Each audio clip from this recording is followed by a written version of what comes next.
السلام علیکم۔ اردو سٹوریز پر خوش آمدید۔ ہر قسم کے اسلامی اور دیگر واقعات پڑھنے کے لیے میرے اس اکاؤنٹ کو سبسکرائب کریں تاکہ ہر نئے آنے والی ویڈیو بر وقت آپ تک پہنچ سکے۔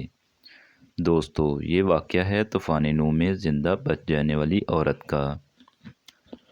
جب حضرت نوح علیہ السلام کشتی بنا رہے تھے تو ایک مومنہ بوڑھی عورت روز اللہ کے نبی کے پاس اپنی گٹھڑی لے کر آتی اور کہتی، اے اللہ کے نبی، کب کشتی روانہ ہوگی؟ حضرت نوح علیہ السلام فرماتے، ابھی دیر ہے۔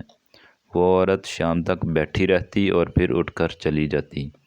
ایک دن حضرت نوح علیہ السلام نے فرمایا کہ اے عورت، جب جانا ہوا تو تمہیں بتا دیا جائے گا۔ یہ عورت واپس چلی گئی اور انتظار کرنے لگی کہ کب نوح علیہ السلام بلائیں گے۔ اس دوران عذاب آ گیا اور کشتی روانہ ہو گئی، لیکن حضرت نوح علیہ السلام نے اس عورت کو نہ بلایا۔ ظاہری طور پر نوح علیہ السلام کو اس کو بلانا بھلا دیا گیا۔ جب طوفان تھما تو ایک دن حضرت نوح علیہ السلام کے دل میں محبت اٹھی کہ شہر کو دیکھوں۔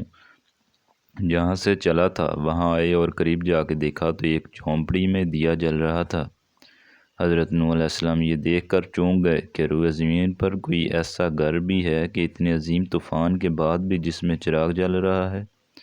انہوں نے وہاں تکبیر بلند کی تو وہ عورت سامان لے کر آ گئی اور کہنے لگی، یا نبی اللہ، کیا کشتی تیار ہے، چلیں؟ حضرت نوح علیہ السلام نے حیرت سے اس کو دیکھا اور کہا، رکو بڑھیا، کیا تمہیں کچھ بھی پتہ نہیں چلا؟ وہ کہنے لگی، یا نبی اللہ، کیا پتہ نہیں چلا؟ کہا، اتنا بڑا سیلاب آیا، بارش آئی، تمہیں کچھ بھی پتہ نہیں چلا؟ بڑھیا کہنے لگی، یا نبی اللہ، بس ایک دن بادل گرجے تھے اور کچھ ہلکی سی فوہار پڑی تھی۔ حضرت نوح علیہ السلام حیران ہو کر آسمان کی طرف دیکھنے لگے اور کہا، میرے اللہ، یہ کیا ماجرا ہے؟ اللہ تعالیٰ نے حضرت نوح علیہ السلام پر وحی بھیجی کہ اے میرے پیارے نبی، اس عورت کے دل میں چونکہ تمہاری محبت تھی اور تم نے اسے پابند کر دیا تھا، اور چونکہ تمہارا اس سے وعدہ بھی تھا کہ نجات کی کشتی میں اسے لے جاؤ گے، تب جب کہ تم نے اپنا وہ وعدہ پورا نہیں کیا، لیکن اے نوح، میں تو تمہارے وعدے کا ذمہ دار تھا، اس لیے میں نے اس بڑھیا تک عذاب پہنچنے ہی نہیں دیا۔ سبحان اللہ۔